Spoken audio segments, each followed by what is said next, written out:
Good morning, Year 4. Welcome to your maths lesson this morning. It's Thursday, so we're almost getting towards the weekend. So we're going to start off this morning with our mental oral warm-up. You might find that there are no squares and triangles this morning, so you're going to need to work out which one of these you could do in your head and which ones you might need pencil and paper for. As always, you've got 5 minutes to try and answer the questions. Try and get as close to 5 minutes. Don't panic if you don't quite make the 5 minutes though. Just keep going till you get them all done. Okay, press pause while you're working and press play when you're ready to move on. Okay, first question then. We've got 3 times 1 times 3. Well, this would be a mental strategy question. 2 methods. You could multiply the 2 numbers that are the same, so double them. So 3 times 3 there, 3 lots of 3 would be 9. Then multiply this by the remaining number. So 9 times 1 would be 9. Second method would be to just multiply the first 2 digits together. So 3 times 1 is 3, and then multiply that by the remaining number, which is 3. So 3 threes are 9. Remember, with multiplication, you can multiply in order. Okay, next question, 72 divided by 8. This is a straightforward times table question. It's a division fact question. The question is asking, how many 8s are there in 72? Well, 9 8s are 72, so the answer there, 72 divided by 8, would be 9. Okay, next question, 44 times 5. This could be a pencil and paper question. Okay, so I would be, for my first method, I would line up my abstract method of short multiplication. I'd take my ones column and I'd say 4 5s are 20. I would carry my 2 across into the tens column, and then I would say 4 5s are 20 plus 2 is 22.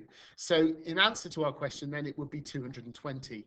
Second thing method I would use would be partitioning. As you all know, I do enjoy partitioning.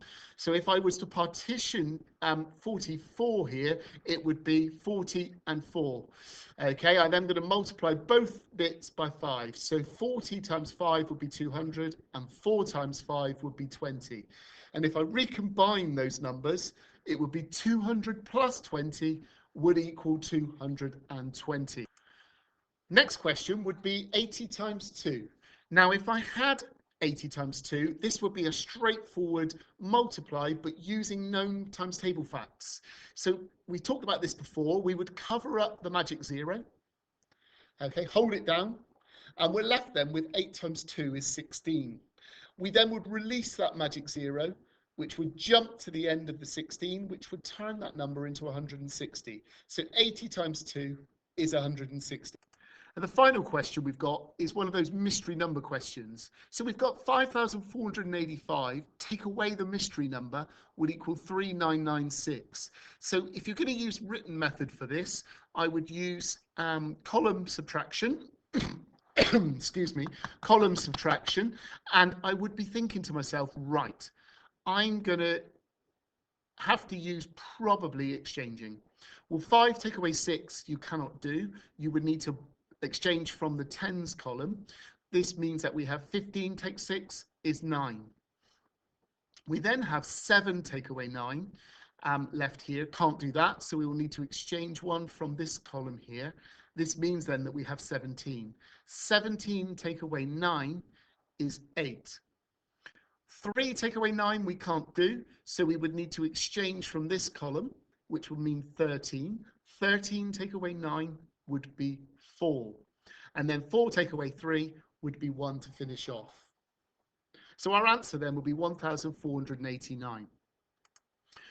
Okay, our learning attention for today, we're looking at being able to complete symmetrical figures today. So yesterday we looked at reflecting symmetrical figures. Today we're looking at completing figures that are not quite complete. And our star words this morning would be symmetry, reflection, complete, and I've also put that phrase in again, line of symmetry, the dotted line that we used yesterday. Okay, our in focus task this morning, you can see that we have a shape on this piece of squared paper here. And what we want you to do is to make the figure symmetrical by adding more squares or orange squares and green squares here. So how could we make this symmetrical? What I want you to do is to think about some of the knowledge that you've acquired in the last 2 or 3 sessions. In order to reflect a shape, what do you need? So before we even get to thinking about squares, okay, I want to know what you'd need to have in place to be able to reflect that shape. How are you going to make it symmetrical?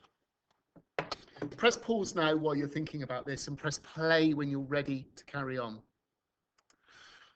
Okay, welcome back. Well, the first thing I'm thinking is that before I even consider the orange and green squares here, I'm going to need details of where I'm reflecting this shape. I would need to have my dotted mirror line drawn in so that I would know that was it a vertical line of symmetry? Is it going to be a horizontal line of symmetry? Is there going to be some diagonal lines of symmetry in here? Without any of that information, it's really hard for me to be able to answer this question. Okay, let's learn. So this young lady here has drawn the dotted line vertically on this shape here. So she's then, once she's got that dotted line in, she's now saying that she's going to reflect this shape in that dotted line. So she is going to make this shape look exactly the same once it's reflected. Has she done it right? Would it have mattered? Would the shape still have looked the same if she'd have had the horizontal dotted line in there? I want you to think about this. Press pause now and press play when you're ready to carry on.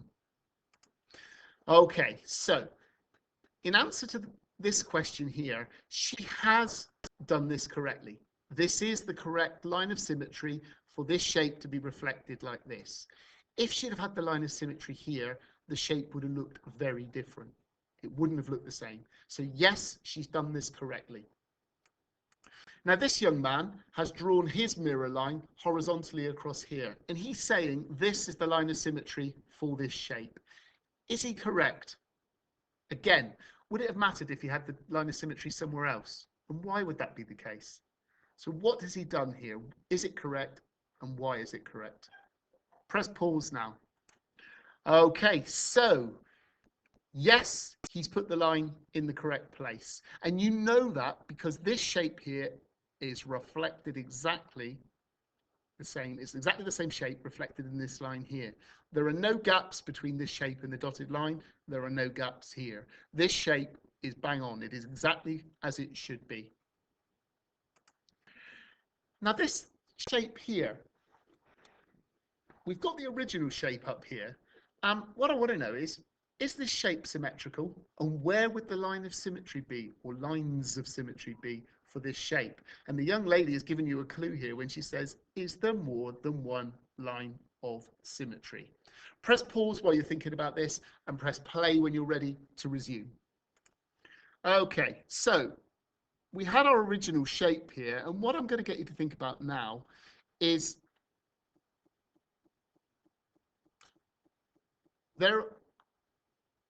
I've put a horizontal line of symmetry. Now, if these were 2 shapes like this joined together, then that would be a perfect reflection. But initially, we only had the one of these. So what we would probably need to do here is that. And you can see now that this was the original shape. It's been reflected across this line of symmetry here, and it's also been reflected in this horizontal line of symmetry here. Okay, so we've got now the perfect reflected shapes. Now this one is slightly different. Okay, we've got the same shape here, but the young lady here has drawn a diagonal mirror line, and she's then reflected the shape in that mirror line. Now this is correct, but what do you think was important here? Because I've seen lots of children over the years have taken this shape and would just reflect it over here, looking like that. And it's not the case. If you were to turn this shape or this mirror line, okay, you'd be able to see whether or not this is reflected properly. And for each point, this one here is right on the mirror line, therefore it is there. This one here is 1 square from the mirror line there, so it is 1 square from the mirror line here. This one here is 1 whole and a half from the mirror line, and here it is 1 whole and a half from the mirror line. So you can see that every single point is reflected, and it is exactly the same amount of squares away in the reflection as well. Okay, now it's your turn. And what I want you to have a go at is, can you show me how you might have reflected this shape or these shapes in the mirror line? Okay, what do we need to remember? Press pause while you are working, or press play when you're ready. Okay, so with this shape here, I'm not going to color in the squares exactly, but I can see that there is a square's gap between the shape and the mirror line. So I need to make sure that my shape starts on this one here, and the shape would look a little like that. Now I know I'm not drawing straight lines here for you, and I could color the squares in, but you can see that my shape would be reflected and look a little like that. Now this one here is slightly different, and I would need to be really careful here when I am reflecting this shape.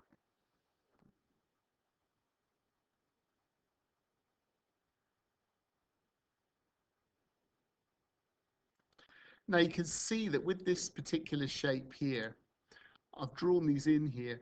I need to be really careful. My first point is going to start here, but then it's going to, if I want to count them along, I'd need to make sure that they are exactly the same distance away from the dotted line. So my shape would look a little bit like that. If I was to tidy it up, all these squares would be colored in. Okay, it's not as easy on the screen, but you get the idea. Okay, I want you to have a look at these shapes now, and could you try and show me where would you draw these shapes, okay, if you were going to reflect them in your mirror line? So have a little look, press pause while you're doing this, and then come back to me when you are ready. Okay, so if I was going to draw this in the mirror line, my line, because it starts right there, I'd be coming across here, then down, and then across. Okay, now yours will be probably more accurate than mine if you were drawing it, but you can see that my shape comes out 2 squares, then it comes down, and then it comes back into the mirror line. Now this one here is a little bit trickier because it is 1 square away from the mirror line. So I would be drawing my triangle across and then up. So your triangle would look roughly like that, a bit more accurate, I guess. Now this one is a bit trickier. It's on there, but it's diagonal. So we need to be up there roughly. Okay, again, yours would be much straighter and tidier, but you can see the rough idea as to where that shape should be. And then our triangle would be roughly on that, or on that angle like that. Okay, again, there would be the same distance between, and I'm not very accurate with this. It's much easier to do it on a board in the classroom than it is freehand with a mouse. Okay, but you get the idea. There is the gap there has to be the same as the gap here. Okay, so having had all of you probably laughing at my attempts at drawing shapes on a flip chart with a mouse, it's now your turn. Okay, and I'll look forward to seeing yours when you come back to school. What I'd like you to have a look at doing is completing worksheet 9, please. And that is on page 143 and 144 of your workbook. Okay, so press pause while you're working and play when you're ready to come back to me. Okay, welcome back. I hope that you've had some success with your learning this morning, and I'll look forward to seeing you tomorrow for our last lesson of the week.